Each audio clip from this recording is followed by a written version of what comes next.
girl with a preppy vibe. Came to the spot with a friend of mine. She caught my eye. From the beginning, I was hooked. I can't tell a lie. Fresh, dressed, and fly. I respect her mind. Some dude trying to impress, but looking goofy at the same time. He bugging, she looking. I'm going for mine. Confidently, I approach for that eye-to-eye contact. She smiling while adjusting her hair, so I smile back. Pretty girl, what's your name? She said, is that true? Cause if it is, your name perfect for you. My name handsome. She said your name fits you too. See, we was clicking, and after that, time just flew. Then that time came to talk to her pops. He gave his blessing. And then that mind frame I had was honoring and protecting. I knew she was the woman we met. I found my future girl, and no other woman compares to my girl. Hey y'all, welcome straight to the check-in. My apologies for starting almost an hour late. Ran into difficulties with, let's call it that. So I'll give you guys some time to come in, and then we'll go ahead and get going. Also, happy belated Valentine's Day and happy President's Day. All right, okay. Let's see. Let me put this in my lap, leaning over too much. Okay, let's see. All right, just trying to get some things set up on my tablet here, and then we're going to go ahead and get going into the first video. Have quite a bit today. Keep it moving, but let me go on here real quick and check some things, and then we'll get going. All right, 1 second, y'all. Get this set up, and let me go here to real time.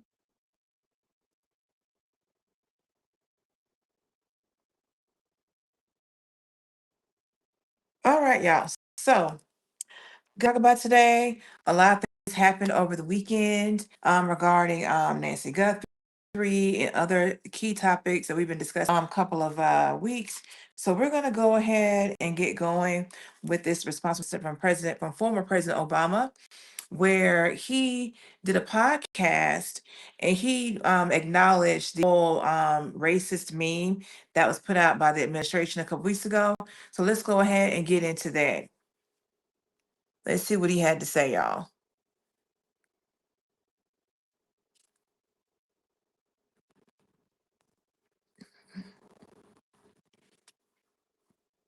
Okay. Let me get, I don't know why it's not playing, but 1 second. All right, y'all.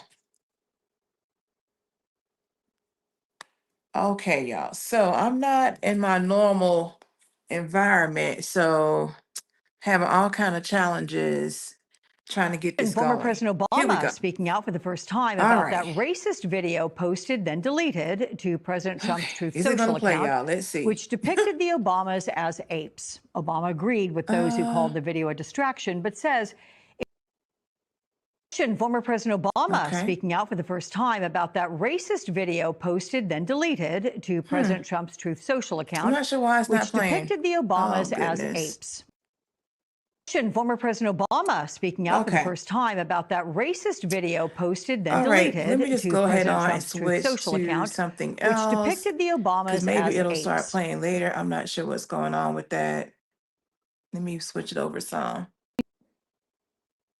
Yeah, it probably didn't upload the way I needed it to. Okay, let's go ahead over here to this video. Protesters gathered in Minneapolis this afternoon saying they don't trust a drawdown of federal agents is coming. We cannot afford to relax just because the language has changed.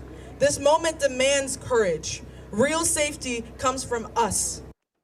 This was the scene in Jackson Park where MIRAC and other organizations gathered to call for people to keep fighting federal immigration actions. Some also expressed skepticism that Operation Metro Surge is ending. They want us to believe that the occupation is over when we see it in full swing in our own neighborhoods. They want to kidnap people quietly. Okay, y'all. So just to kind of give a lead in, so this video is about the anti-ICE protesters. So you remember last week we were told that they were going to draw down the ICE agents that's in Minneapolis. And so I guess the folks out there do not believe this is happening. So this is kind of what they're trying to, protest against as far as making it happen a little bit quicker. So let's get into it. Quietly, and they want us to fall back. They want us to get comfortable. Let me make something very, very clear. The fight is not over. Protesters called for all ICE agents to leave, people being held to be released, and for local officials to ban agreements that grant local law enforcement power to act as federal immigration officers. Border Czar Tom Homan shared details of that drawdown this morning on Face the Nation. Well, look, we already removed well over 1,000 people, and as of Monday or Tuesday, we'll remove several hundred more. We'll get back to the original footprint, with the exception of the agents there to do the fraud investigation. Homan said agents investigating a church protest will also stay, but did not provide numbers. He also addressed one of the key sticking points of a partial government shutdown: federal agents wearing masks. Because threats against ICE officers are up over 1,500%. Actual assaults and threats are up over 8,000%. These men and women have to protect themselves. As far as identifying themselves, they all have placards. Many in the Twin Cities have shared videos that appear to show federal agents not having those identifying placards and even dressing as construction and utility workers or in plain clothes. The partial government shutdown is in its second day after lawmakers were unable to come to a funding agreement for the Department of Homeland Security by Friday's deadline. The department is in charge of ICE and Border Patrol. Democrats in D.C. are refusing to sign off on funding without changes to federal immigration operations. So, as you guys know, there was another government shutdown, but this time only affecting Department of Homeland Security. So when they did the previous agreement, it was to fund DHS for another couple of weeks.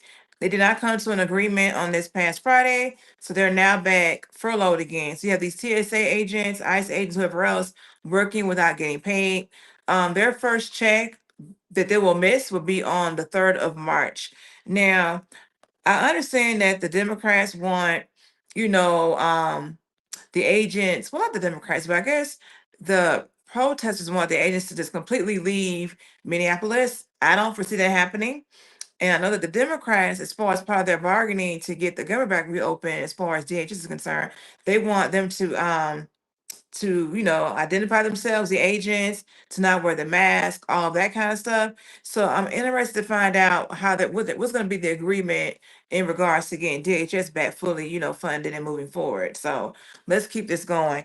Also, y'all, I've been so busy trying to figure out this IT stuff that I didn't tell you guys hello. So welcome, Behavioral Finance HQ and Mr. Lieu. Thank y'all for supporting. Let's get back to the video. Agents removing masks, wearing ID, and operating without racial profiling. DHS also oversees TSA, cyber defense, and the Coast Guard. The shutdown means that roughly 50,000 TSA officers and 56,000 Coast Guard members will work without pay. Nearly 2/3 of the federal cyber defense workforce will be furloughed. The first missed paycheck would be March 3rd. Federal agents shot and killed 2 U.S. citizens during Operation Metro Surge. Hennepin County Attorney Mary Moriarty says this week she will send a letter to DHS and DOJ demanding they turn over evidence in the Alex Preddy fatal shooting case. She has already sent a similar letter in the Renee Good case. Moriarty is investigating those shootings without federal assistance or cooperation. Moriarty has received more than 1,000 submissions from the public in those cases after creating a portal where people can submit evidence, including videos and eyewitness accounts. DHS has argued Minnesota does not have jurisdiction over federal agents. Moriarty says not true when crimes are committed, and that even without cooperation, she can continue to collect evidence. I think evidence that is more compelling than having the gun or the shell casings is actually the autopsy reports on both of them. Because, for instance, in Renee Good, that would tell us how many times she was shot, the angle, the direction of those shots, and which shots were fatal. Moriarty is also investigating a non-fatal shooting by federal agents, where agents are now accused of lying.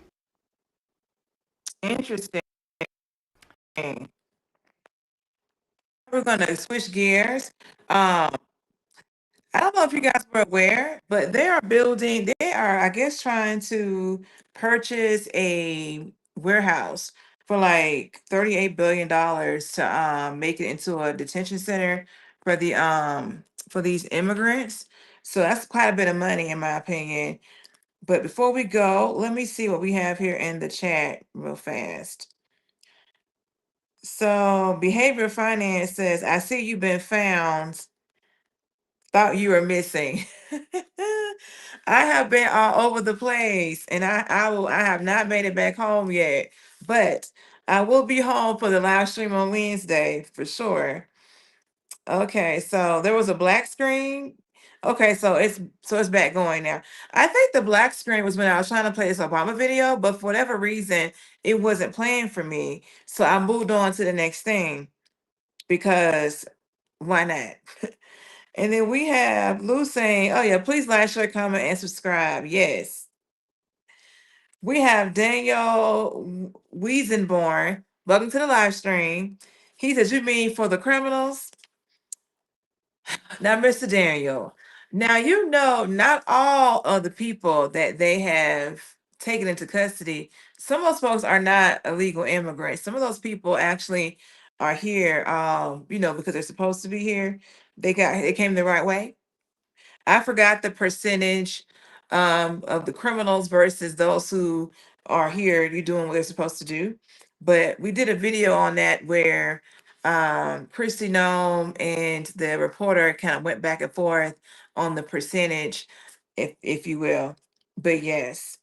But yeah, I mean, $38 billion to spend on whoever for a detention center, that's a lot of money, a lot of taxpayer dollars, okay? But we're going to go ahead and see what they have to say here, and let's get into it, y'all. Post reporter Jonathan O'Connell and co-founder and CEO of the Seneca Project, Tara Setmeyer. She is a former GOP communications director. Welcome, both of you. Tara, for these Republicans, how do you balance the scales here? Is it more important to be in line with the president or support constituents and push back like those two that we heard there?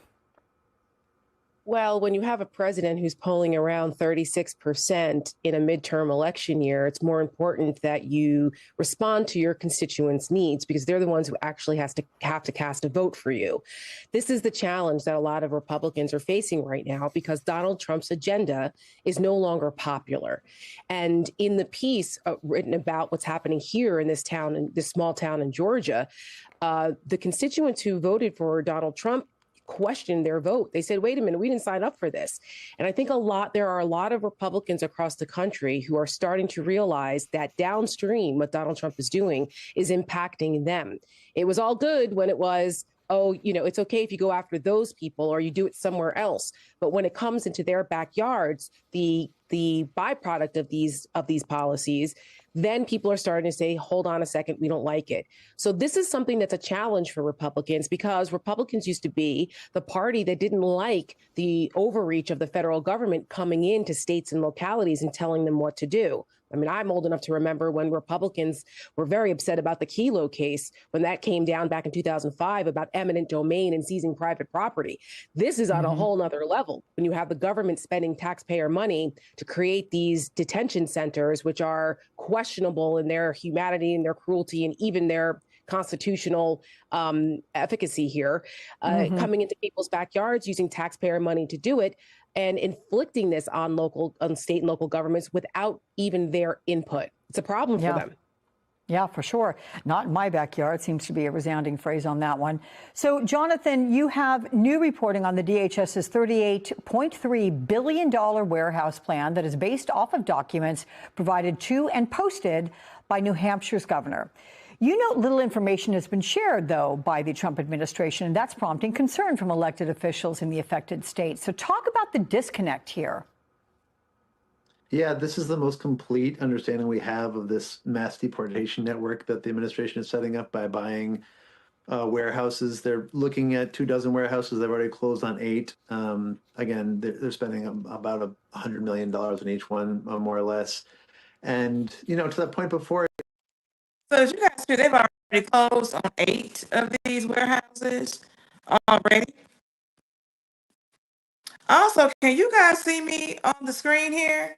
I'm trying to make sure that I have that set up. I can see myself on my device, but I'm not sure if it's going over onto YouTube. Let me know in the chat, please. A political issue locally in a lot of places where we're seeing even residents who are supportive of the president's agenda to deport thousands of people or millions of people don't necessarily want to have a processing center in their neighborhood or don't want to have a mass detention center in their neighborhood. So where there's a lot of discussion about not only whether it's sort of appropriate to be in some of these communities, but what the pressure. Okay, y'all. So I'm here. There's the black screen. So let me try and correct that. Give me 1 second.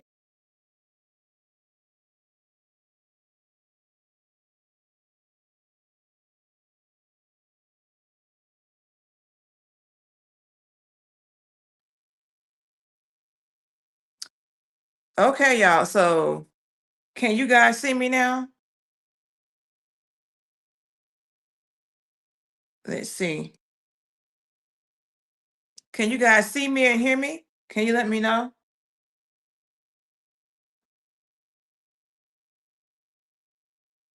Let's see.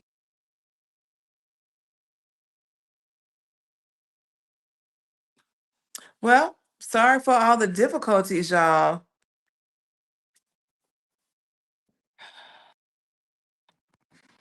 Let's see. Let me go on YouTube myself and see what I can see here. Okay, so I think I'm back on here. Okay. Okay, good. Okay, thank y'all. Sorry for that. Let me get the video back going. I may have to just start that over, y'all. Let's see. But in the meantime, while I'm trying to get this back responsive, my goodness, we have, okay, Cal R here. Thank you for letting me know this is the black screen and welcome to the live stream. And we have James Moses here. Welcome to the live stream as well. Okay. And this thing is still not responding. 1 second, y'all. I'm gonna take it off the stand real quick.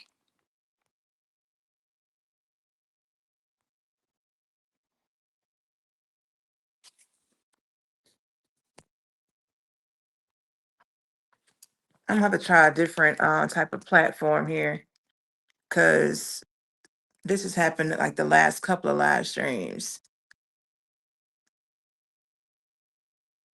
Let me go back here to the welcome and let's go back to ICE.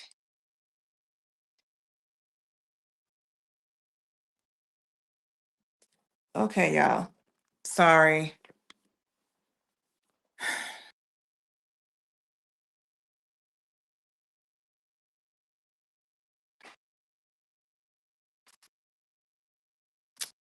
Let's see.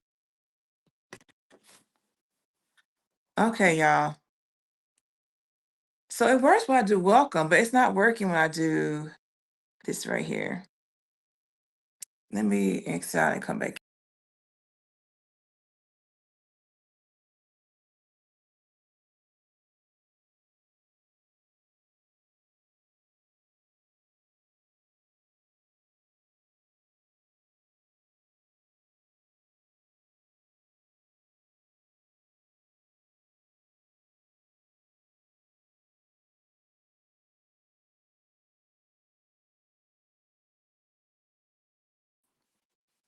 Okay. Let's see, y'all. Protesters gathered in Minneapolis this afternoon saying they don't trust a drawdown of federal agents is coming. We cannot afford to relax just because the language has changed. This moment demands courage. Real safety comes from us. This was the scene in Jackson Park where MIRAC and other organizations gathered to call for people to keep fighting federal immigration actions. Some also expressed skepticism that Operation Metro Surge is ending. They want us to believe that the occupation is over when we see it in full swing in our own neighborhoods. They want to kidnap people quietly, and they want us to fall back. They want us to get comfortable. Let me make something very, very clear. The fight is not over. Protesters called for all ICE agents to leave, people being held to be released, and for local officials to ban agreements that grant local law enforcement power to act as federal immigration officers. Border Czar Tom Homan shared details of that drawdown this morning on Face the Nation. Well, look, we already removed well over 1,000 people, and as of Monday or Tuesday, we'll remove several hundred more. We'll get back to the original footprint, with the exception of the agents there to do the fraud investigation. Homan said agents investigating a church protest will also stay, but did not provide numbers. He also addressed one of the key sticking points of a partial government shutdown: federal agents wearing masks. Because threats against ICE officers are up over 1,500%. Actual assaults and threats are up over 8,000%. These men and women have to protect themselves. As far as identifying themselves, they all have placards. Many in the Twin Cities have shared videos that appear to show federal agents not having those identifying placards and even dressing as construction and utility workers or in plain clothes. The partial government shutdown is in its second day after lawmakers were unable to come to a funding agreement for the Department of Homeland Security by Friday's deadline. The department is in charge of ICE and Border Patrol. Democrats in D.C. are refusing to sign off on funding without changes to federal immigration operations. That includes agents removing masks, wearing ID, and operating without racial profiling. DHS also oversees TSA, cyber defense, and the Coast Guard. The shutdown means that roughly 50,000 TSA officers and 56,000 Coast Guard members will work without pay. Nearly 2/3 of the federal cyber defense workforce will be furloughed. The first missed paycheck would be March 3rd. Federal agents shot and killed 2 U.S. citizens during Operation Metro Surge. Hennepin County Attorney Mary Moriarty says this week she will send a letter to DHS and DOJ demanding they turn over evidence in the Alex Preddy fatal shooting case. She has already sent a similar letter in the Renee Good case. Moriarty is investigating those shootings without federal assistance or cooperation. Moriarty has received more than 1,000 submissions from the public in those cases after creating a portal where people can submit evidence, including videos and eyewitness accounts. DHS has argued Minnesota does not have jurisdiction over federal agents. Moriarty says not true when crimes are committed, and that even without cooperation, she can continue to collect evidence. I think evidence that is more compelling than having the gun or the shell casings is actually the autopsy reports on both of them. Because, for instance, in Renee Good, that would tell us how many times she was shot, the angle, the direction of those shots, and which shots were fatal. Moriarty is also investigating a non-fatal shooting by federal agents, where agents are now accused of lying. Okay, Joining now, y'all. Washington Post Back to the reporter Jonathan warehouse. O'Connell and co-founder and CEO of the Seneca Project, Tara Setmeyer. She is a former GOP communications director. Welcome, both of you. Tara, for these Republicans, how do you balance the scales here? Is it more important to be in line with the president or support constituents and push back like those 2 that we heard there? Well, when you have a president who's polling around 36% in a midterm election year, it's more important that you respond to your constituents' needs because they're the ones who actually have to cast a vote for you. This is the challenge that a lot of Republicans are facing right now because Donald Trump's agenda is no longer popular. And in the piece written about what's happening here in this town, in this small town in Georgia, the constituents who voted for Donald Trump. So, y'all, she just said that President Trump's agenda is no longer popular. What are y'all thoughts on that? Tell me in the comments. What are your thoughts on his agenda not, quote unquote, being popular? For Donald Trump, questioned their vote. They said, wait a minute, we didn't sign up for this. And I think there are a lot of Republicans across the country who are starting to realize that downstream, what Donald Trump is doing is impacting them. It was all good when it was, oh, it's okay if you go after those people or you do it somewhere else. But when it comes into their backyards, the byproduct of these policies, then people are starting to say, hold on a second, we don't like it. So this is something that's a challenge for Republicans, because Republicans used to be the party that didn't like the overreach of the federal government coming into states and localities and telling them what to do. I mean, I'm old enough to remember when Republicans were very upset about the Kilo case, when that came down back in 2005 about eminent domain and seizing private property. This is on a whole nother level when you have the government spending taxpayer money to create these detention centers, which are questionable in their humanity and their cruelty and even their constitutional efficacy here, coming into people's backyards, using taxpayer money to do it, and inflicting this on state and local governments without even their input. It's a problem for them. Yeah, for sure. Not in my backyard seems to be a resounding phrase on that one. So, Jonathan, you have new reporting on the DHS's $38.3 billion warehouse plan that is based off of documents provided to and posted by New Hampshire's governor. You note little information has been shared, though, by the Trump administration, and that's prompting concern from elected officials in the affected states. So talk about the disconnect here. Yeah, this is the most complete understanding we have of this mass deportation network that the administration is setting up by buying warehouses. They're looking at 24 warehouses. They've already closed on 8. Again, they're spending about $100 million in each one, more or less. And, to that point before, it is really a political issue locally in a lot of places where we're seeing even residents who are supportive of the president's agenda to deport thousands of people or millions of people don't necessarily want to have a processing center in their neighborhood or don't want to have a mass detention center in their neighborhood. So where there's a lot of discussion about not only whether it's sort of appropriate to be in some of these communities, but what the pressures would be on the sewer systems, the electrical systems, there's traffic that would come to and from these facilities. And, and some of these districts are very politically sensitive for the midterms in particular because, they're in swing districts or they're in swing states, and you're starting to see ICE and local politicians really kind of fight over whether these are the right sort of locations or not. So how are they fighting? What are the concerns that you're hearing, Jonathan, from people in these towns where the DHS wants to put these and even build detention centers? Yeah, I mean, every community has, politics is very local on these issues, and it is a very NIMBY sort of a conversation in a lot of places. Obviously, there's the partisan divide over the whole, like, ICE's procedure and deportation practices. But more specifically in some places, how close would these centers be to a local school? How close would it be to a local church? What is the current water pressure in a town, we've heard? And also the question about how humane will the conditions be? A lot of people raise that.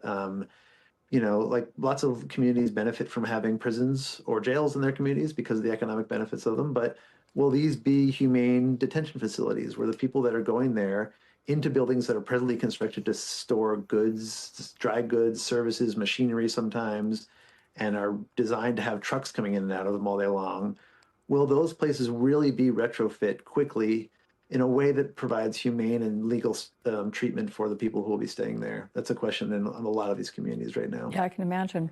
So, Tara, in Social Circle, Georgia, there is a 10,000-bed ICE facility. It's expected to open in the city of 5,000 people. Ready that? I mean, it's doubling. So the Atlanta Journal-Constitution points out, quote, along with its size, it is equally shocking for its location across the street from local businesses and right up the hill from the new Social Circle Elementary School, with its red-roofed playset and front door clearly visible from the street. People vote on what they see, on how they feel, and are Republicans prepared for the impact this could have in November? They're preparing for it now. That's why you're seeing a lot of reports about Republicans nervous about the potential onslaught in November of Democratic votes, and the fact that their gerrymandering scheme isn't working in places like Texas, where their Latino vote is collapsing because of immigration policies like this. A lot of Americans are looking at these these reprehensible images coming out of places like Minneapolis, Chicago, LA, and frankly, it's across the country, but those places have gotten the most attention because of the bravery of citizens going out there and actually documenting what's going on. And people don't like this. And I'm glad to see that, because they shouldn't like this. You can be for stronger border security. You can be for a reformed immigration system, but militarizing our cities and terrorizing communities, I don't think is what the American people signed up for. And the polling is showing that. So when you have a small town like Social Circle, Georgia, which is a pretty much 90% Republican, Yeah, I wonder how they choose like what cities they want to have these detention centers in. Um, Sounds like a lot of the ones I've heard about were like in Texas, right? So, but they have a lot of activity going on like in Chicago, Minneapolis, other places. So how do they determine where to have these detention facilities? Because then you're going to have to pay to fly these folks from whatever state to where these are located, if that makes sense. constituents there said you couldn't find a Democrat for 100 miles or one that would admit to it, when they are actually saying, we don't want this. This is not what we signed up for. How come no one asked us? There's no transparency. And to the point of whether it will benefit the community, normally situations like this where you have these big warehouses or something, it brings in tax revenue. But because this is being purchased by the federal government, it's tax exempt. And who owns this building? Who's going to manage it? Is it going to be the GEO Group, which is a Trump-supported major private prison industry company that's getting billions of dollars in contracts for these detention facilities? Is it them? Is this another sweetheart deal? I mean, the American people need to know. There needs to be full transparency here. And I think the idea of having a 10,000 person warehouse, or some people look at them as internment camps, next to a school on top of that. I mean, there's so many layers of wrong here with this that Republican local officials and congressmen are going to have to answer for, and they should. Interesting. So what you all think about that? Let me see what's in the comments, if y'all have anything on that. Okay, so yeah, I saw Mr. Mike Oxbig 0076. Welcome to the live stream. He was saying MAGA, and then he said, who built them? So I'm thinking that these warehouses were already built and that they are just buying them, and then they're going to transform them into, I guess, these detention centers. Something to that effect. That is my my guess. But if you guys know differently, let me know in the comments and everything. And also, that's a lot of money for a detention center. I mean, they're gonna house what, 10,000 people? I'm like, that's a lot. I can only imagine what it's gonna look like on the inside. But anyway, y'all, let me see if this Obama video, if it's gonna play this time, and if not, then we're gonna pivot to the next topic. 1 second.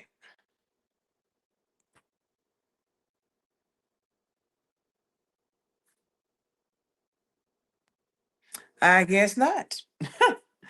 All right, y'all. So basically, the Obama video, he did a podcast recently, and he kind of addressed the elephant in the room regarding the meme that was put out of him and his wife, with their faces on monkeys.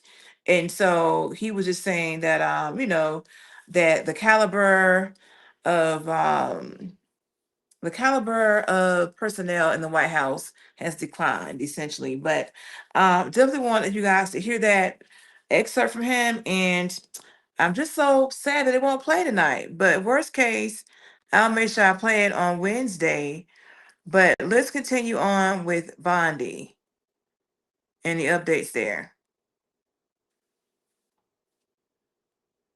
Fact is, ICE is running rampant, and you are not investigating them. When they killed Mr. Prete, and Ms. Good, that was an execution, and you did not investigate it. And you tried to investigate Ms. Good's widow, and you tried to investigate Mr. Prete. They were executed, like Kristi Noem executed her dog. And that was wrong. And you should investigate those people, and you should investigate anybody that uses a weapon, in federal official or not, for civil rights violations. I yield back the balance. Gentleman yields back his time.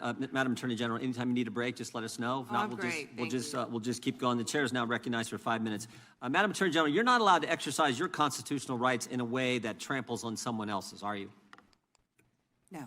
No, you can't do that. I mean, you have a right to petition the government under the First Amendment. That doesn't mean you can come into this room and start screaming at Mr. Raskin or me or anybody else and disrupt a congressional hearing. You have a right to protest on the street, but that doesn't give you a right to go into the Capitol and disrupt Congress. Something these guys talk about every day. You can't do that. So when Don Lemon said that he was exercising his First Amendment free press rights, freedom of the press rights, that's not really accurate because he was trampling on other individuals' rights. Is that true? Chairman, we will always protect our churches and the freedom of religion. And yes, that's accurate. First right mentioned under the First Amendment, freedom of religion, freedom to practice your faith the way you think the good Lord wants you to, right? That's right, under the federal government. And isn't it true that Mr. Lemon met at a shopping center with the rioters who entered City's Church in St. Paul, met with them prior to marching to the church? He did meet, and this is a pending case right now, so I will only stick to what is in the four corners of the unsealed indictment, if I could, Chairman. Yeah, I'm There's focused a lot more that will come out. But under the four corners of the indictment, yes, he did. They had an operation called Operation Pull-Up. They said they were gearing for a resistance. They met in a parking lot, and they caravanned to a church on a Sunday morning when people were worshiping together. And Mr. Lemon said that he live streamed before entering the church with the rioters. Didn't he say we're going to head to the operation? Didn't he say this he said this on camera, is that right? Yes, Chairman, Yeah. and more. That he was in Minnesota and that, as you said, they were gearing up for an operation. So you can't do that. This is why this is, I think, so important that this guy be held accountable, and I think why you guys have charged him and indicted him. And journalist. So y'all, we talked. And journalist Don Lemon. Okay. All right. So we talked previously when this first came out about Don Lemon being arrested and how he was saying that he was using his First Amendment rights and everything. But yet we were saying how, okay, yes, you have the freedom of the press and everything, but how does that impact those who are doing their rights of being, right to worship and things of that nature? So I guess we're going to find out in this trial here, like, how's it going to work out basically? I mean, yeah, so is his right to be a journalist outweighs the right for people to, to be in a house of worship doing their thing, you know what I'm saying? So I'm interested to find out, like, how does this trial, how's it going to go? How's it going to conclude, if that makes sense? So we have Mike Ox Big saying Bondi is awful. Yeah, I'm gonna tell you this. Some of the people that Trump has put in these key positions, they're very interesting to me. Like the Kristi Noems and the Bondis and all that, very interesting choices. So seeing her on the stand, because I haven't watched all of her testimony, but it's been definitely enlightening and interesting. And I had some additional clips, but they're not playing at the moment. But we'll keep it going, y'all. But let's hear what Don Lemon had to say, because he had to show up to court, I want to say last Friday. So he had, some things to say about what he has going on with the case. Pleading not guilty in a federal courtroom in Minnesota today. He's charged with conspiring to deprive others of their civil rights, with violating the FACE Act, which prohibits the use of force to interfere with someone's religious freedoms as protected under the First Amendment. Now, this case stems from his live stream coverage of an anti-immigration and ICE protest that interrupted a church service. Yeah, what's so crazy to me is that they're using a lot of his own material, his live stream. They use that to, I guess, build this case against him. So that's kind of interesting. We got Mike Ox saying, you may disagree, but keep women out of government. Okay, hey, everyone has their opinion. But I will say I was quite surprised to see them in that level of a position, to be honest with you. But, we'll see how well they do in the days to come. But yep, let's keep it going, y'all. Fall last month. So for more on this case, I'm joined now by ABC News legal analyst Brian Buckmeyer. And Brian, first, Lemon, he's an independent journalist who was working protected under the First Amendment. I want to get your take of something that he said outside of court today. Take a listen. This isn't just about me. This is about all journalists, especially here in the United States. I will not be intimidated. I will not back down. I will fight these baseless charges, and I will not be silenced. You hear him there saying, I will not be silenced. But, I mean, what is his exposure here if he's convicted? Alex, it's a lot. There are two main charges here. There's a violation of the FACE Act, or the Freedom of Access of Clinic Entrances, and that also covers churches as well. That's punishable by up to 1 year in prison. But he's also facing a charge for violating or conspiring, to violate someone's constitutional rights. That has a penalty of 10 years in prison, so 11 years in total if convicted.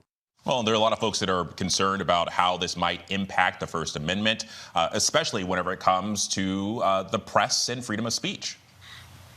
Absolutely. So this, especially as the DOJ is arguing, is about competing interests of individuals being able to participate in the religion and in church, and also the First Amendment right. But I think there is some confusion in the way that the DOJ is applying this, because it appears that it wasn't Don Lemon's intent to disrupt people's ability to go to church, but he was recording others disrupting. And I can see this being a potential infringement on the First Amendment right to be able to document things of this nature, because he's being, what I understand to be, embedded in this group, and it's going to affect a lot of journalists. I mean, Alex, you and I have talked about this. I make the joke that I'm just an attorney, you're the actual reporter, but this is a part of what reporters do. They embed themselves in groups and then show us the inside out. And if there's a ruling unfavorably to Don Lemon here, it would really ask the question of, what if someone's going to a war zone? What if someone's going and interviewing drug cartels and getting information that we want? Are they now war heroes or war villains or part of those cartels?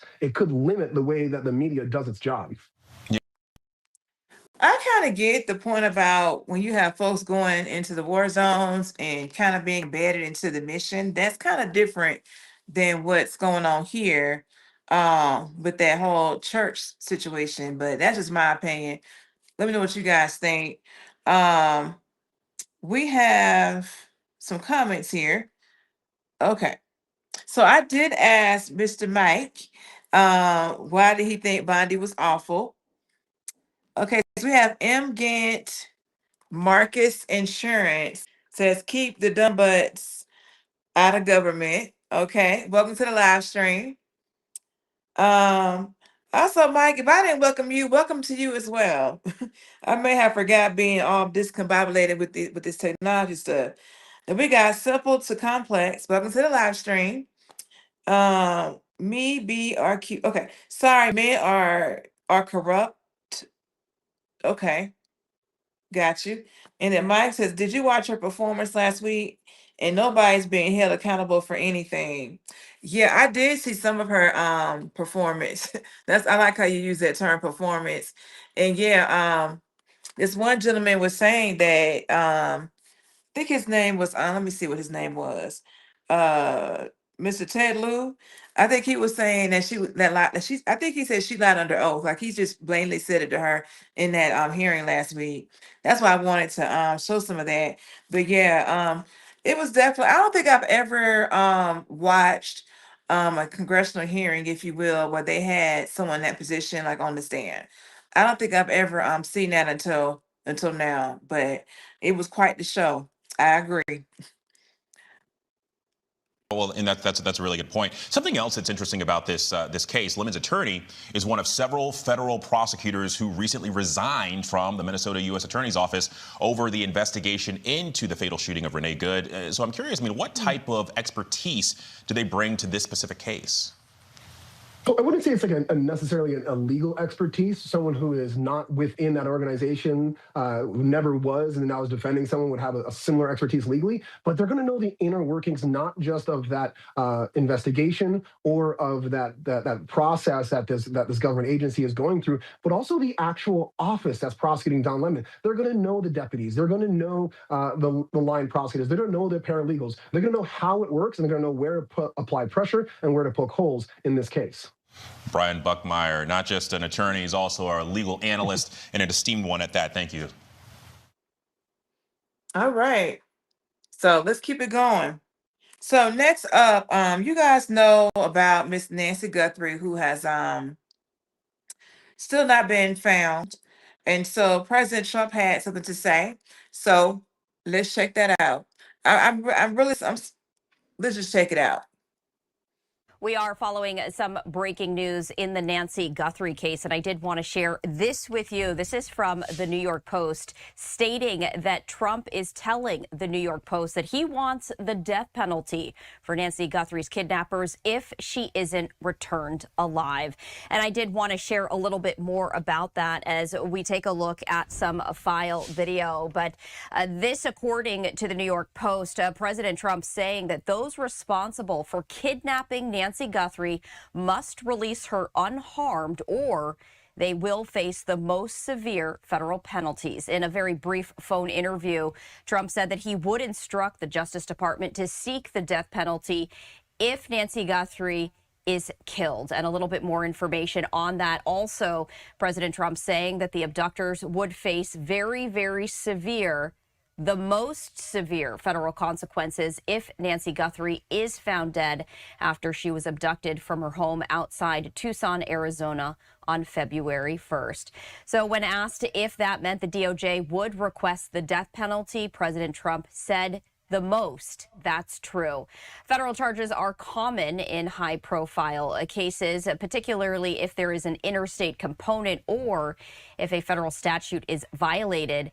Arizona has the death penalty, but many of the inmates on the state's death row have been there for decades. Arizona carrying out just 2 executions since 2022, in part because of a nearly 2-year pause by the Democrat-led state government that was lifted in late 2024. So we did want to share that.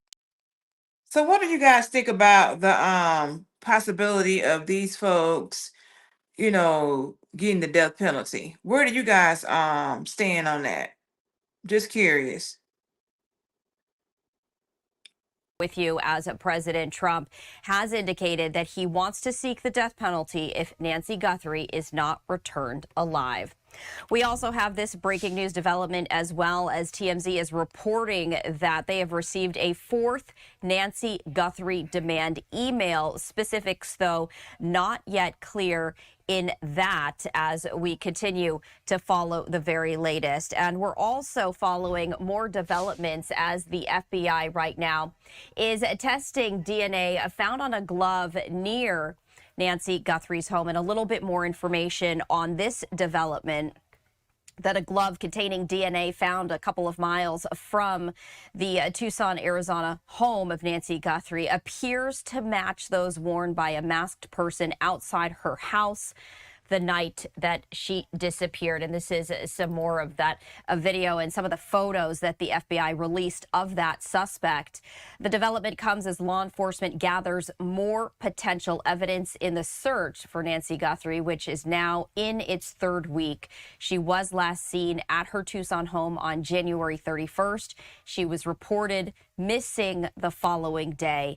Authorities say her blood was found on the front porch, and there have been some ransom notes that were sent to news outlets, including TMZ, but 2 deadlines for paying those ransoms have passed.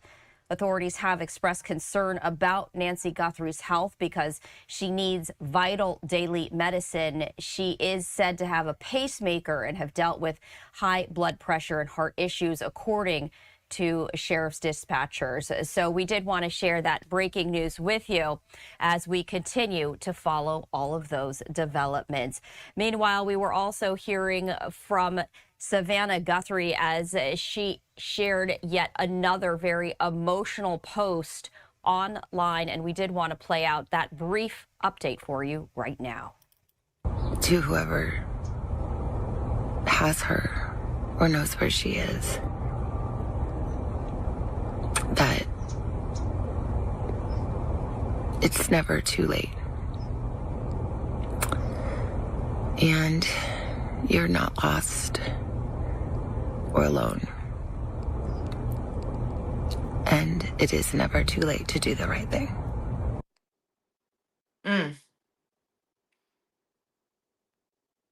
My. That was a very brief but powerful message that Savannah Guthrie just released amid her mother's ongoing disappearance. But we also did want to share that breaking news as President Trump said that he will be seeking the death penalty if Nancy Guthrie is not recovered alive. All right, y'all. So, I know that's a lot. Her mom has been missing for about what, 15 days now, give or take. You know, she doesn't have her medication, you know, there's a lot going on. So TMZ received a letter this morning, an email at about, I guess, like 11 a.m., 9, 11, depending what time zone you're in. And the person was saying that, you know, they wanted to receive some funding via Bitcoin because, you know, if they, I guess they needed some type of guarantee, some type of money, if you will, in order in order for them to kind of lay low, you know, and all that. But the gentleman or the lady said, whoever it was, stated that they saw Miss Guthrie with these kidnappers, you know, at the border. Yeah, and was saying that they have the person who's emailing, you know, has some type of record, if you will, and that's why they need the money so they can kind of lay low and hide out or whatever. But they would give the info. So TMZ said they talked to the FBI and they said that okay, well, if the person provides them the information to give to the FBI, they will help, you know, facilitate this person receiving the reward money in the event that their information, you know, helps them find Miss Guthrie. So I just think it's interesting. I mean, you know, what is it? You know, I want to say they want a Bitcoin that's bad at 6, 7,000. And I want to say that the new reward is up to 100K now. But this person doesn't want to be identified, if you will, that has this information. So I don't know. I mean, not sure why they know why they won't just go ahead and provide what they know and work it out with TMZ as far as a ransom or whatever. Not a ransom, but as far as a reward. But it's kind of sad that someone has information about this lady, this 84-year-old lady, and they're holding out for 67K to give some information. Like, really? And then they're saying that they're using like the terms in plural, like them, you know, like it's more than just a person that has this woman. And I'm trying to say, if you saw her at the border, I mean, don't they have like border patrol and stuff like that at these borders and stuff like that? So I'm not sure how they would have gotten her over the border and no one else would have seen it. Let me see what y'all saying here in the comments real fast. Lord, this tablet is doing this thing too, y'all. But we're gonna prevail tonight. Okay. So we have Bull Monkey here. Hey, Mr. Bull Monkey, welcome to the live stream. He says, sup, sweet thing. She sounds like Liam Neeson in Taken. That's exactly what it sounds like to me. I was thinking about that last week. Yes. Yes, like this is a lot going on here. And then they did say they found a glove that matches the glove on the video that they were able to recreate from the ring light or the ring camera that's on the front porch. So I haven't seen where they were able to like say or nay. I think they got the glove and the DNA or whatever over to the lab. And I guess we're waiting to find out if there's any kind of hit in these different databases, but they are making some progress.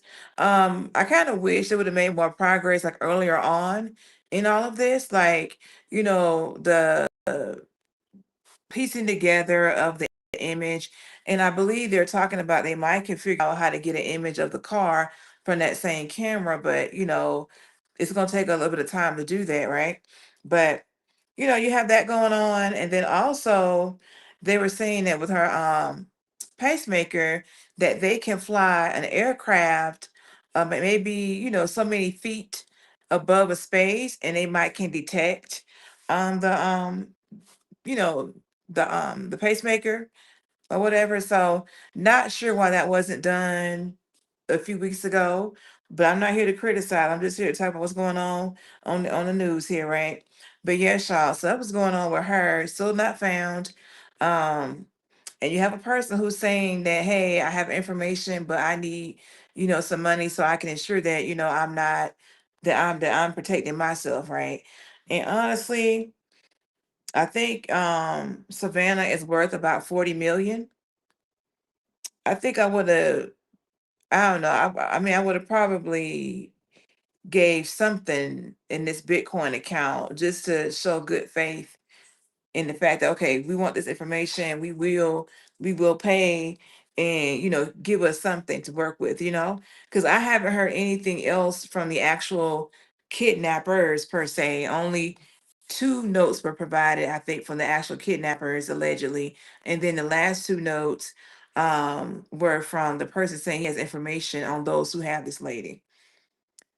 We have Bull Monkey saying, I watched a movie with Liam Neeson and Vanessa Redgrave called Cold Storage on Saturday. It was the worst thing I ever watched, ever. I will not be watching that then. Thank you for letting me know. Thank you for letting me know, y'all. I don't know. I had talked to my parents because they're around her age, and my dad doesn't think that they're gonna find her alive, but we're gonna see. We're gonna hope for the best. I mean, to not have your medicine and stuff like that, and it's been right at 3 weeks. It's not. I'm sure she is not. If she is alive, she's probably not in a comfortable space. Let me say that medicine is needed when you have high blood pressure and things of that nature. Like you need that. But let's see.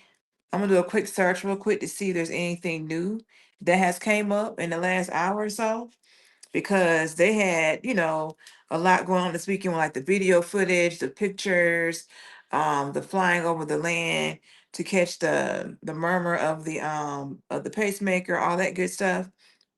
So let's see what else may have happened today that I may not have gotten to see yet. 1 second, y'all. Yeah, I think they had also taken some people in. They didn't pan out. It's just been a lot. Then they were saying that like the backpack that the gentleman had and the gun holder that he had came from Walmart. I'm like, okay. All right. So we got that from Walmart. So they may try to read the Walmart to see if they could figure out some different folks who's bought these things lately. I'm not sure what they're gonna do with that person, honestly. But yeah, Shaw, let me see here. Nancy Guthrie, latest updates. Let's see. 1 second, y'all. Using the tablet, okay? It is slow as ever.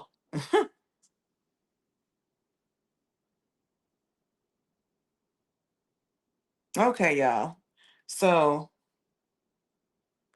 they're not letting me be great tonight, so that's fine. Oh, let's see what we got here. So, okay, we have 1 second, y'all. Mm-mm. But I think that's kind of the latest update when it comes to her. I don't think that, I mean, at this point, honestly, it's like I understand the need for I understand the need for wanting to put out info to the public, but then like you could give out too much info. Like for instance, with this whole thing of we're gonna fly this plane to say we can detect her pacemaker activity. It's like, okay, so if these people hear that you can do that, well, if she is alive, right? Are they going to try to get that pacemaker so that they can, or leave her somewhere where she, or I'm sorry, y'all. Is that my phone ringing? No, they're gonna probably leave her somewhere, right? And where she doesn't have access to anything, right? So you just don't know what can happen when you have that type of situation going on. with all this information and insight these people have regarding what you're doing. You don't have them be a step ahead of you or whatever. You know what I'm saying? But yeah, I'm not seeing any new updates here. But I do want to try to go back to see if I can get this last video to play. So give me 1 second, y'all. Former President Obama speaking out for the first time about that racist video posted, then deleted, to President Trump's Truth Social account, which depicted the Obamas as apes. Obama agreed with those who called the video a distraction, but says it also points to a deeper problem in our politics. There's this sort of clown show that's happening in social media and on television, and what is true is that there doesn't seem to be any shame about this among people who used to feel like you had to have some sort of decorum and a sense of propriety and respect for the office. With me now, Don Calloway, former Missouri State Representative and CEO of Pine Street Strategies, along with Democratic strategist Jenna Arnold and Republican strategist and MS Now political analyst Susan Del Percio. Welcome, guys. Good to see you again this weekend. So, is that what it really boils down to, a lack of decency and respect? And how do we, as a country, get that back? It's always great to hear from former President Obama because he has this knack for making us raise our eyes to some higher principles. And that's what he does right here. He's exactly right. Of course, it's easily to point out the disturbing and virulent racism and sexism in most of the things that come not only from this president, but from the MAGA ideology. But the reality is that this time in our politics has degraded the value of public service, such that we no longer are living in a world where we see the presidency as having the prestige and the valor and the nobility that it once did. And that's unfortunate because that will permeate our entire politics. And I think that's what former President Obama is talking about. When you lose shame and when you allow yourself and leaders to behave in these abhorrent fashions, what it ultimately does is degrades the entire nobility of the universe of public service, and it becomes this clown show. So, that's where we are, and there's a real danger from the policy that flows from a clown show mentality. So, Jenna, President Obama also had some advice for his fellow Democrats, which includes both unity and some... Okay, y'all, before we go too far into that, I want to address some comments that's here in the chat, y'all. Okay, so we have Lieu and You Know It saying, I don't know who you are. I don't know what you want. If you're looking for ransom, I can tell you I don't have money. But what I do have is a very particular set of skills. Yeah, I like that. Yes. And he used them skills too in that movie. Then we have Bull Monkey saying, some people tried to kidnap me from a casino in the Dominican Republic about 12 years ago. They tried to kidnap you. Why they do that, Bull Monkey? So Bull Monkey said, it was the casino staff. I was with a friend. We smelled a rat when the car turned up and we ran. Okay. So we got Michelle Hyman. Welcome to the live stream. When wanted ransom, never let speak to her.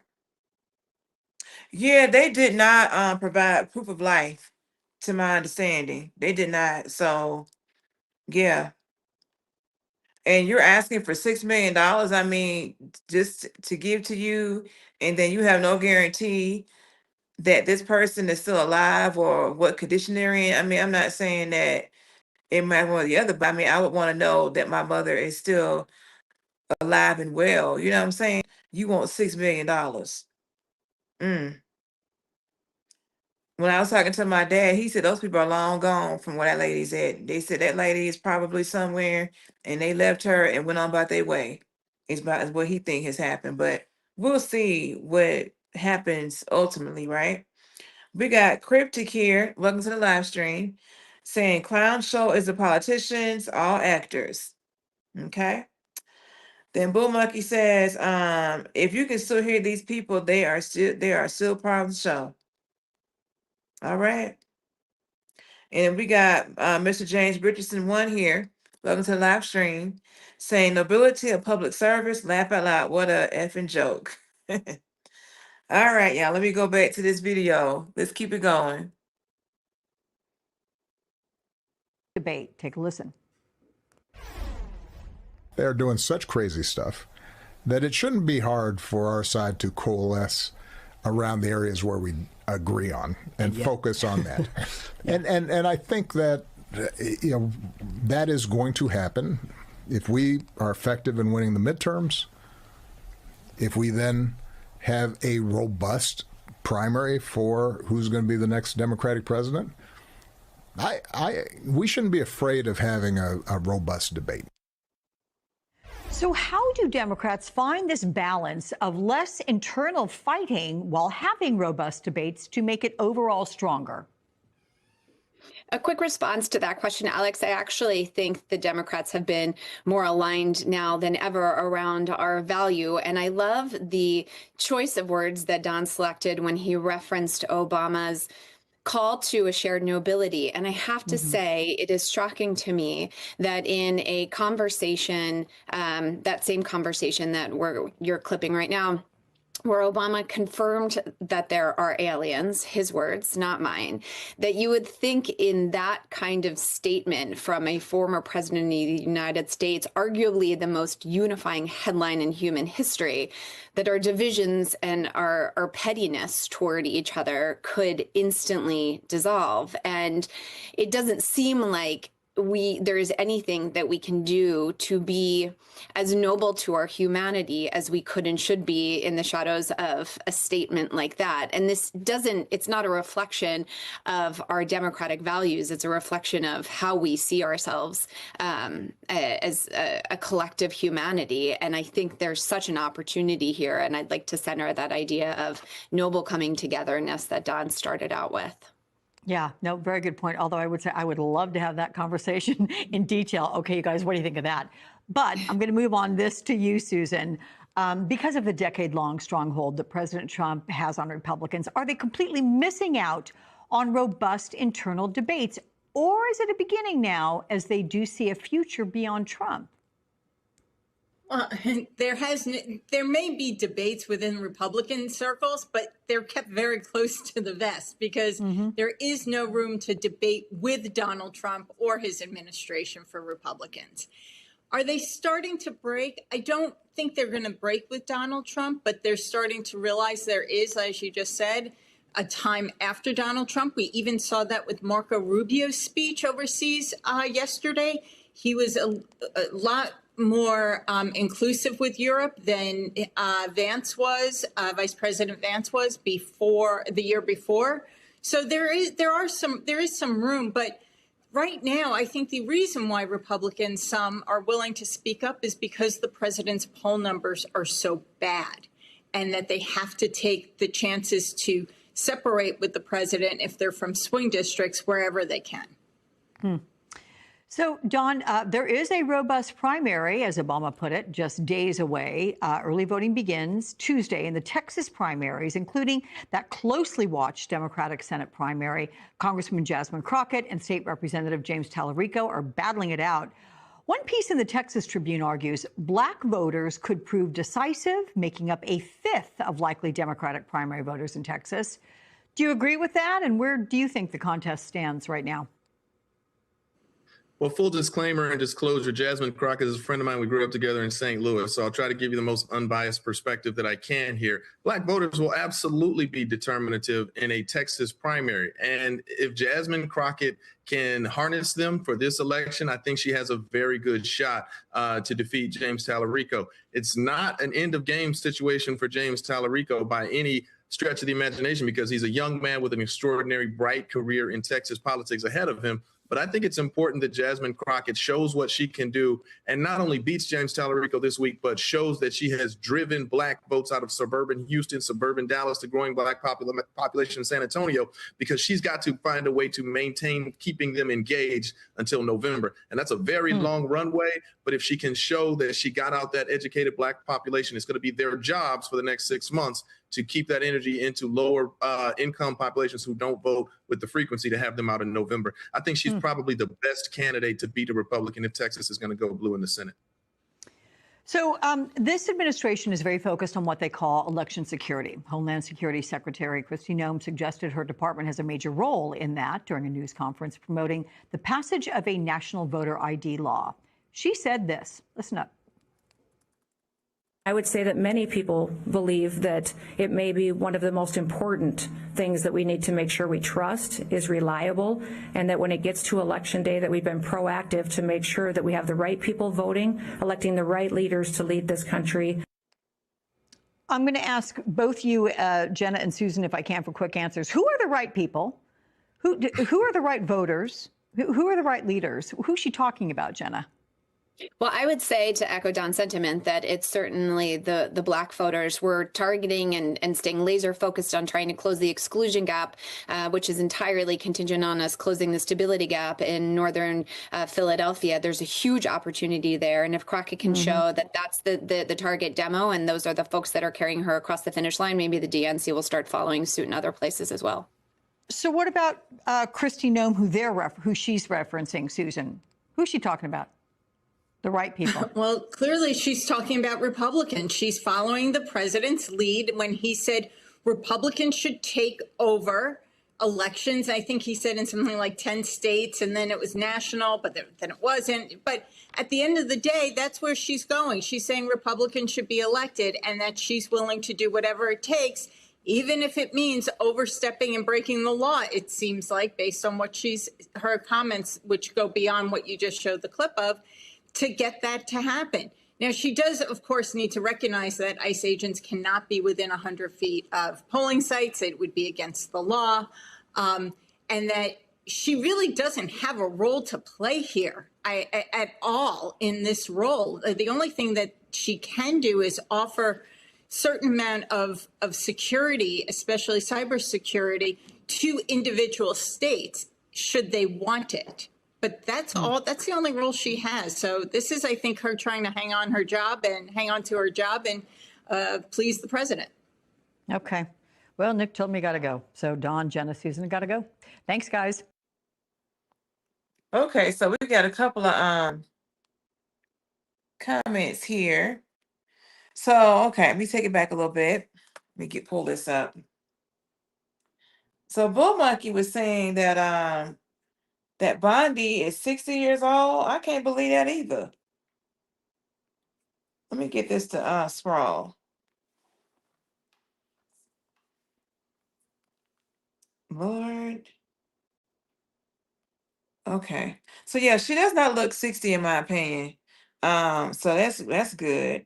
Also, we have Miss Angela Kittle here. Welcome. She says, I love Tallarico, but I feel Crockett is the one. All right. We have Willering Staff 2136. Welcome to the live stream. Saying hello. Then Lieu, you know it says aliens. Where are Agents Scully and Mulder? Yeah, former President Obama mentioned I guess it was asked about aliens in that podcast. So that's where that kind of came from. We have a Miss Anita Cortez 7091. Welcome, saying GTBH HIS from San Antonio, Texas. I used to live in San Antonio. Love that city. And then we have Cryptic Trip saying presidents are chosen in the city of London and the city of Washington, D.C. Both are autonomous, just as the Vatican City in Switzerland. Okay. And then this is where Bull Monkey was saying, biggest surprise for me this week was finding out Pam Bondi is 60 years old. I didn't think she was that old. Then we got Lieu providing all these aliens and galaxy emblems, symbols. Okay. Okay, so Bull Monkey says back to the attempted kidnapping. It was happening a lot at the time. It was set up by someone at our own hotel. That's crazy. Wow. Then we have Anita Cortez saying Jasmine Crockett, Al Green, has my vote. 2026 resistance, registered voters must vote to reset impeachments. All right, heard that. So as a matter of fact, I have my next clip has Jasmine Crockett in it. So let's get that going. Mr. Chairman, and to be clear, I'm not going to ask any questions of this witness because this witness has revealed that she has no intentions of answering questions. But instead, I'm going to ask some very basic questions really quickly of my colleague, Becca Ballant, if she will answer right or wrong, raping children. Wrong. Right or wrong, killing random citizens. Definitely wrong. Right or wrong, enriching yourself as the sitting president of the United States. Definitely wrong. Okay, thank you, because I probably never would have got that with our witness. Our witness who somehow is a lawyer but does not understand how it works with witnesses. I'm not really sure what law school she went to and what all kind of cases she tried, but typically when you come into a space and somebody's a witness, then they sit there and they answer questions instead of asking questions. And then we also have this objection that we use as lawyers called non-responsive when a witness fails to actually answer the question. But nevertheless, let me address the survivors because that's exactly who they are. They are not victims, they are survivors. Let me say thank you for having more courage and moral clarity in your pinky fingers than the entire Department of Justice. We are currently the laughing stock of the world, partially because of the failed leadership within the DOJ as we see kings and queens falling everywhere around the world. But we don't know the basics of right and wrong in this country because it's not about partisanship. And that's why I applaud Thomas Massie, because he's the only person on the Republican side that has a backbone and knows how to stand up to corruption. But nevertheless, let me keep going. My Democratic colleagues have been attacked this entire committee hearing. They have been lied on. And frankly, the American people weren't looking for that. They were looking for answers about the corruption that they see coming from this administration. In the written testimony of this witness, of this particular witness, she stated that when she took office, she had two main goals. The first was to end the weaponization of justice, and second, to return the department to its core mission. Not only have you lied about both, you've intentionally done the exact opposite. You're spending more taxpayer resources arresting journalists than you are prosecuting pedophiles and creeps. In fact, your boss, the President of the United States, stated that this administration, quote, took the freedom of speech away. And at your direction, DOJ has arrested Don Lemon and Georgia Fort. And I might add that y'all actually had a judge that rejected y'all for trying to arrest Don Lemon before, just like the grand jury rejected y'all as it relates to Senator Kelly, just like a grand jury rejected y'all as it relates to Senator Slotkin, just like the case against Tish James was dismissed and the case against Mr. Comey was dismissed. I completely don't get how it is that you're sitting at the top of DOJ because you don't seem to be good at your job. You're spending more taxpayer resources arresting these journalists. In fact, we know after Georgia Fort and Don Lemon were arrested, we know that there were homes of journalists that were raided. We know that threatened prosecution against students protesting your actions and forced tech companies to remove apps used to track ISIS activities. But let's circle back to you protecting pedophiles and creeps, because I want to talk about the president and his possible involvement with Jeffrey Epstein. Now, I don't know what the president might have done with Jeffrey Epstein, but unlike this administration, I believe that facts matter. So let's talk about the facts. Fact number one, Donald Trump is one of the most named people in the Epstein files. At least 5,000 files contains more than 38,000 references to Trump, his wife, or Mar-a-Lago. Fact number two, Jeffrey Epstein and Ghislaine Maxwell made young girls available to Trump on multiple occasions. For example, according to this file, Ghislaine Maxwell presented a young girl to President Trump who spent more than 20 minutes apparently flirting with her. Here's another example. This shows notes from FBI investigators that describe Jeffrey Epstein transporting a victim to Mar-a-Lago to meet with President Trump, where he bragged to Trump that, quote, this is a good one. Now, I'm not saying that the president is a pedophile, but there is a lot of evidence in these files that suggests that he's very close friends with a lot of men who are pedophiles. What's crazy about all of this is just that This is a big cover-up. And this administration is engaged in it. In fact, this administration is complicit. But there are numerous others. I see how they got the images on the boards behind her, the props. Okay. How the DOJ is attempting to obstruct justice in the investigation of the rogue agents who have murdered American citizens, or how the DOJ seized voter data from Fulton County in an attempt to steal the 2026 midterm elections, or how federal agents have Tom Homan on tape accepting a bribe and your agency killed the investigation, or how your agency is ready to give the president a $230 million payday, which is unconstitutional. The Constitution is clear. The president shall not receive any payment except his salary while in office. The fact of the matter is that you will be remembered as one of the worst attorney generals in history. An attorney general who has prioritized obstruction over justice, corruption over the law, fealty to the president over loyalty to the Constitution. And Mr. Chairman, I will yield. Okay, y'all. So that was Miss Jasmine Crockett. Let me see what you guys have here in the comments here. So we have Mike Ox Big saying gross. Okay, not sure what that was towards, but okay. We have Angela Kittle saying she's a freaking rock star.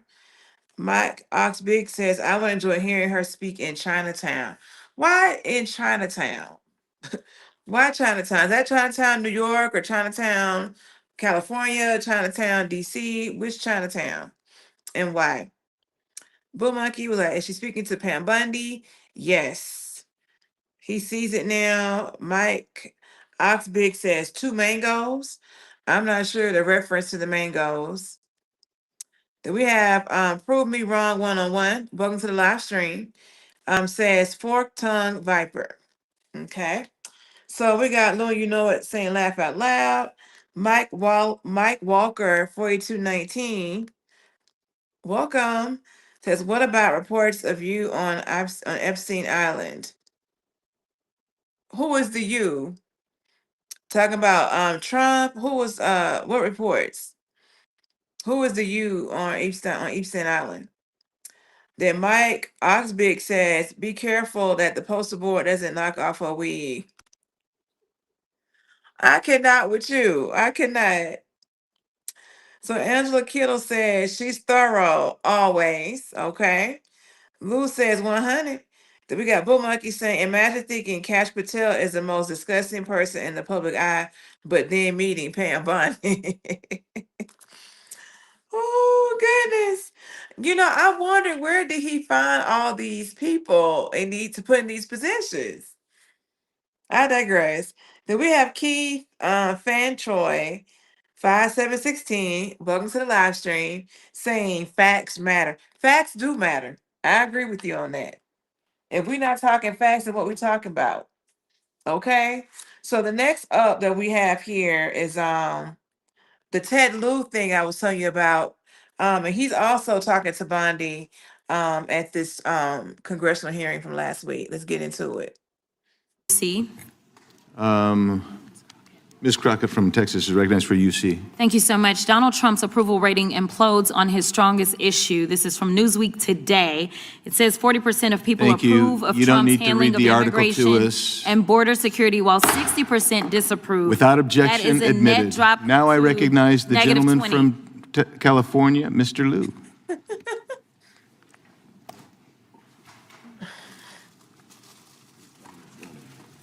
Thank you, Attorney General Bondi, for being here today. I'm going to show you 2 photos. Thank you. I'm going to show you 2 photos of former Prince Andrew. Prince Andrew attended various parties with Jeffrey Epstein. Under the law Congress passed, you were allowed to redact photos to protect the victims of Epstein's sex trafficking operation. You redacted the photos of this victim's face because you were following the congressional law. Is that correct?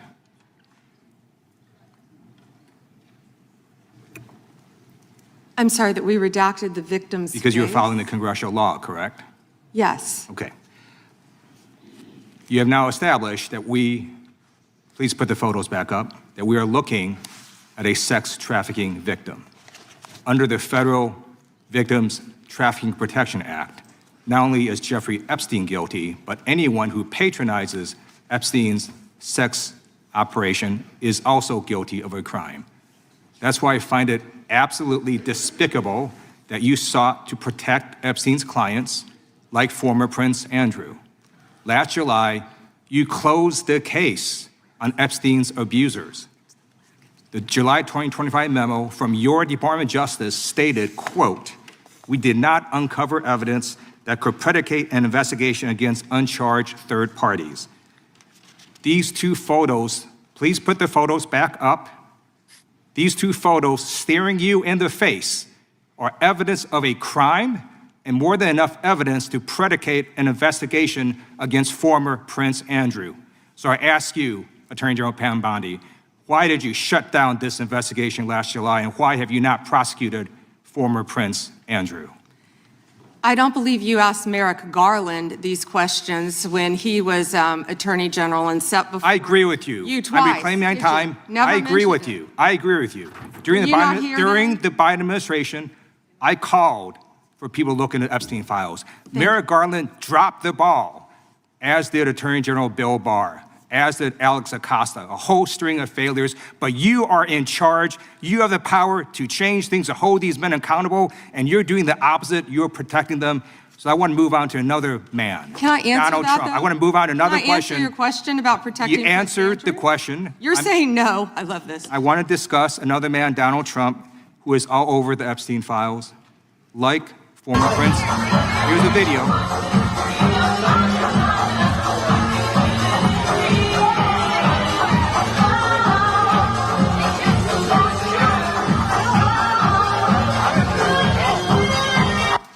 Like former Prince Andrew, Donald Trump attended various parties with Jeffrey Epstein.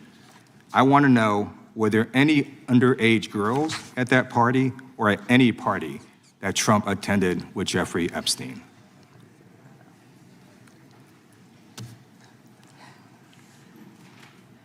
This is so ridiculous, and that they are trying to deflect from all the great things Donald Trump has done. There is no evidence that Donald Trump has committed a crime. Everyone knows that. This has been the most transparent presidency.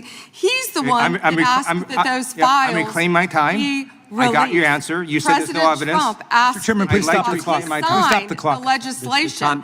This is Time. this I'd like is to reclaim ridiculous. my time. Time belongs to the gentleman from California. Okay.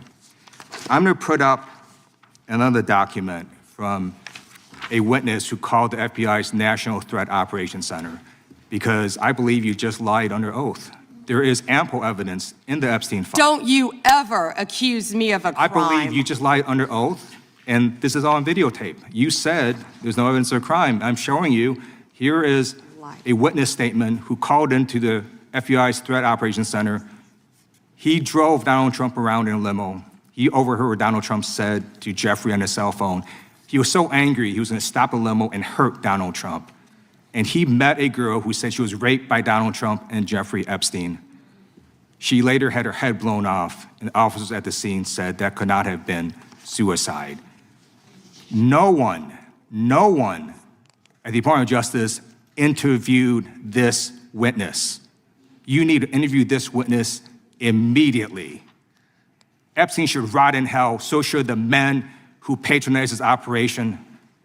And as we say here today, there are over 1,000 sex trafficking victims, and you have not held a single man accountable. Shame on you. If you had any decency, you would resign right after this hearing concludes. The gentleman has expired.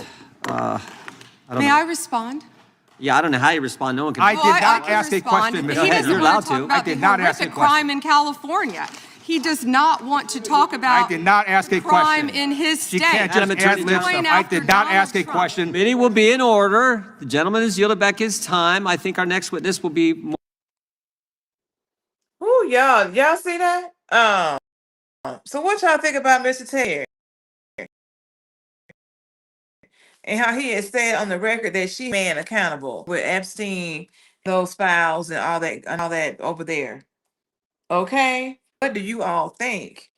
Sounds like, how you guys said her performance. Yeah, she did perform, didn't she? Uh, I don't know what else to say to that. Okay.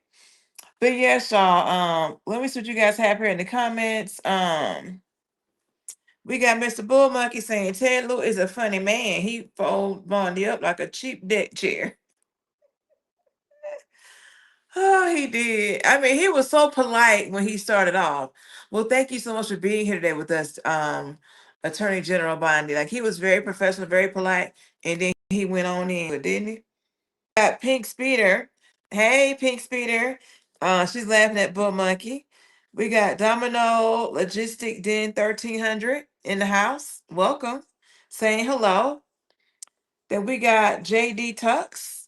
Welcome to the live stream. Saying he's full of poop. He says it now. Laughing with tears. I mean, yeah, you're probably when she was saying, well, nobody asked about this when they had these other people in this position under Biden. Yeah, they did they, huh?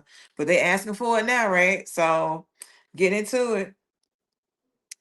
Then we got Lieu, you know it, laughing with tears. And then I said to please comment, share, subscribe, all those things. Help a sister out, is free. Yes, I put that in the chat. Thank you guys for being here as always. And then we have Bull Monkey saying, "You're not my dad. You don't tell me what to do." She's an entitled vagabond. Bull Monkey say with these phrases, y'all. Oh, we got Mr. Lieu saying, like, share, comment, and subscribe as well. Yes. So we have SRP 960 in the house. Welcome. And they say that Donald Trump is the greatest president ever. Okay. All right. Then we have Edward Campbell Stauffenberg, 7155, says a big hug from Menace, Brazil. So I get a big hug. Thank you. And welcome to the live stream. Yes, y'all. So we had a lot of topics tonight. We talked about, oh Lord. We talked about Obama and his response to that racist video with the monkeys. We talked about Jasmine Crockett, Pam Bondi, Ted Lieu.